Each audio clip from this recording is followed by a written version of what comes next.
Namanganda ustimizda puch pista furush bo'lgan ekan. O'sha ustimizda puch pista furushning 63 put puch pistasi bo'lgan ekan. Mana shu tez aytishni aytsangiz, nutqingiz ravon bo'ladi deydigan mutaxassislar ko'payib ketdi bugungi kunda. Tez aytish orqali biz nutqimizni rivojlantirishimiz mumkinmi? Javobi, qaysidir darajagacha biz tez aytish orqali nutqimizdagi kamchiliklarni yo'qotishimiz mumkin, ya'ni artikulatsiyamizni yaxshilashimiz mumkin. Lekin bu siz bemalol ravon gapirasiz degani emas. Aslida mana shu tez aytishlarni o'rgatayotgan mutaxassislar ham video qisqa bo'lgani sabab to'liq ma'lumot bera olmagandir.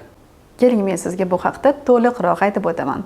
So'zlaringiz aniq, ravon, dona-dona chiqishi va nutqingiz toza bo'lishi uchun birinchi navbatda siz dona-dona aytishni o'rganib olishingiz kerak. Ya'ni tez aytish aytganingizda ham uni dastlab bo'g'inlarga bo'lib aytamiz.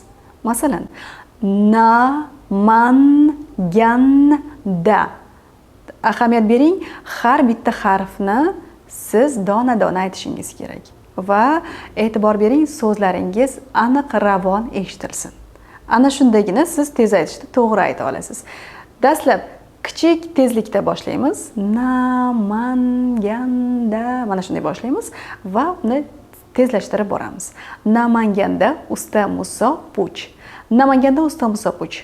Mana shu shaklda tezlashtirib borasiz. Ana shunda sizni nafaqat artikulatsiyangiz, balki umumiy nutqingiz ham rivojlanib boradi. Har doimgidek bitta like va izoh sizdan.